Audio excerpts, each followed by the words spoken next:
Moi, je suis née à Valcourt, donc pas loin de Sherbrooke. Où sont les bombardiers? Je le nomme parce que dans mon histoire missionnaire, la Fondation Bombardier nous a beaucoup aidés. Ensuite, à l'âge de 14 ans, je suis allée faire mes études à l'École normale de Sherbrooke. Et ensuite, j'ai enseigné une année à la campagne, à Valcourt, 2 ans au Collège Saint-Patrice de Magog, et ensuite 8 ans comme religieuse, par exemple, à l'école secondaire de Granby.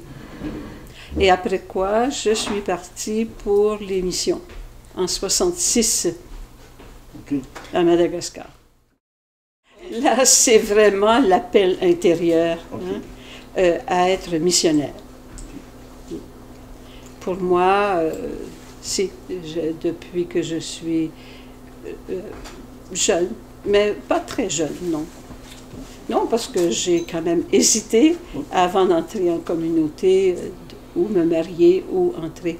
Parce qu'il existait à ce moment-là ce qu'on appelle Amitié Canada-Orient.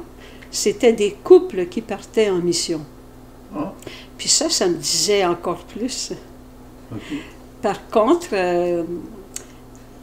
c'était pour les enfants. Je me disais, un couple, décider une aventure pareille, mais les enfants, eux, devront vivre la même chose que les parents et ce n'est peut-être pas leur choix. C'est vraiment d'abord le don, l'amour du Seigneur d'abord. Oui. Qui se transmet à l'amour des pauvres. Oui, parce que je vous donne un exemple. Dans ma famille, mon père était très catholique. Alors, on faisait le chapelet en famille. Et le cardinal Léger avait dit « La croix ouvre le cœur et le dilate aux dimensions du monde. » Et pour moi, c'était très fort que c'était en vue de cet appel missionnaire que, oui, il fallait, si on se donnait à Dieu, il fallait le prouver par par le don. Qu'est-ce qu'il faisait ton père? Mon père est agriculteur. C'est un homme qui a beaucoup travaillé, un homme qui était engagé aussi, par exemple, dans le village, si je peux dire. Oui. Au niveau de échevin, puis dans les commissions scolaires et tout ça. Oui. Puis quand tu leur as annoncé que tu t'en allais en religion, ta mère, quelle a été la réaction de ta mère et de ton père? Ils ont été d'accord, mais maman m'a dit je veux bien que tu partes, mais j'aimerais que tu sois là quand je vais mourir. Et j'ai enregistré ça et j'étais là quand elle était morte. C'est pas sérieux. Oui. Oui, voilà. Ton père, lui, qu'est-ce qu'il a dit? Ah, mon père, oui, il a accepté. Il a bien pris ça. Et là, maintenant, les sœurs d'Immaculée Conception, qu'on appelle les MIC, oui. Au Québec, actuellement, vous êtes plus ou moins combien? Environ, ici, au Québec? Au Québec, 280 à peu près, oui. Oui. Et dans le monde, sur la planète au complet? Si nous comptons les jeunes en formation, 530. 530. Vous êtes dans combien de pays aujourd'hui? Nous sommes beaucoup du côté de l'Orient, Japon, Chine, Taïwan, Philippines, Vietnam. Ça fait déjà 5 pays. Okay. Du côté de l'Afrique, Malawi, Zambie et Madagascar. En Amérique du Sud, Pérou, Bolivie. Et dans les Antilles, Cuba et Haïti. C'est beaucoup, une dizaine de pays. Oui. Formidable. Au début, j'étais dans l'enseignement, mais pas très longtemps. J'étais directrice du collège du côté ouest de Madagascar. Et ensuite, pendant 32 ans, j'ai travaillé à la fondation et au développement d'un centre d'éducation permanente des adultes. Okay. Tu aimais ça? Oui, oui. Si, parce que travailler avec les Malgaches, c'est intéressant. Ils sont ouverts et ils sont chaleureux. Ils sont sympathiques et ça a répondu à des besoins. Parce que les missionnaires, nous nous sommes occupés beaucoup des enfants. Mais des adultes, pas tellement. Alors, on s'occupe des adultes dans les paroisses.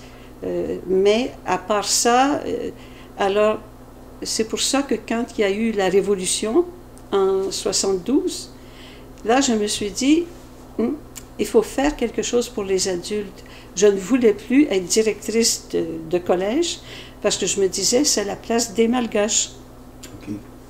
Alors, c'est là que, en venant au Canada, j'ai fait des études en psychologie pour pouvoir faire quelque chose auprès des adultes. Voilà. Alors, le centre, c'était plutôt un renforcement de capacité. On donnait des sessions dans toute l'île, hein, du nord au sud, de l'est à l'ouest. J'ai toujours tout fait en carbrousse, moi. Puis le jour, de jour? Non, j'ai fait de nuit aussi. Au début, quand j'ai commencé sur Fianarantsoa, là, c'était 4 heures. 4 heures de Fianarantsoa. Et là, j'avais des bagages, parce que le papier qui servait à ce moment-là, c'était dans le temps de la Révolution, le papier Papman était très, très épais. Alors, les cahiers, c'était comme ça. Donc, j'avais 7 grosses boîtes. Et j'étais seule, hein, je voyageais seule. Puis, je suis arrivée la nuit, à la pluie. Il fallait décharger les valises et décharger les boîtes. C'était des petites aventures de la mission. Quand j'ai fait des études en psycho à Ottawa, j'ai rencontré une amie. Son mari travaillait pour le gouvernement et il travaillait précisément dans les adductions d'eau. Alors je lui ai dit, je pense qu'à Madagascar, ça va être utile ça. Ben, il dit, tu feras le projet. Et rendu là-bas, effectivement, je suis allée en Bouilly-Tumanzac. Oui. Et c'est un village sur une haute colline et il n'y a pas d'eau, il n'y avait pas d'eau. Et j'étais avec les sœurs qui s'occupaient d'un dispensaire et c'était plein, les gens avaient la gale, beaucoup de maladies. Alors, puis moi, pour aller chercher de l'eau, il fallait descendre dans une pente très, très abrupte là. On envoyait des sœurs, des jeunes sœurs qui pouvaient aller chercher des seaux d'eau et qui montaient comme ça, vraiment. Alors moi, ça m'a... Et puis finalement, on a fait le projet, on a eu des problèmes, parce que les porteurs d'eau ont eu peur de perdre leur emploi, et ils ont défait les canalisations, et ça a inondé des rizières, alors j'ai eu peur d'avoir des problèmes très sérieux. Mais finalement, tout s'est arrangé et à la fin, on a eu 18 bornes fontaines, 3 lavoirs publics et un immense réservoir. Ça a été très, très intéressant. Et puis, parce que je suis allée aussi pour capter les sources avec les ingénieurs. Alors, c'était toute une expérience aussi pour moi.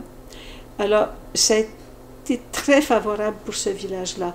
Et parce que l'école en a bénéficié, le dispensaire en a bénéficié, la ville, et c'est un dispensaire qui recevait les malades qui venaient de très, très, très loin, qui faisaient des kilomètres pour venir se faire soigner à ce dispensaire-là. Qui avait aidé à financer ça? C'est le canadien. Ah oui, l'ACDI? Non, c'était pas l'ACDI. Non, l'ACDI, peut-être il était préposé à l'aide internationale et cette année-là, il a dit qu'ils avaient opté pour l'eau, pour développer le système hydroélectrique. Oui. Donc, je suis bien tombée, la bonne année, et ils ont tout financé ça. Et ce sont des ingénieurs malgaches une compagnie malgache qui a réalisé le travail. Bon, ben bravo, c'est tout un exploit, ça.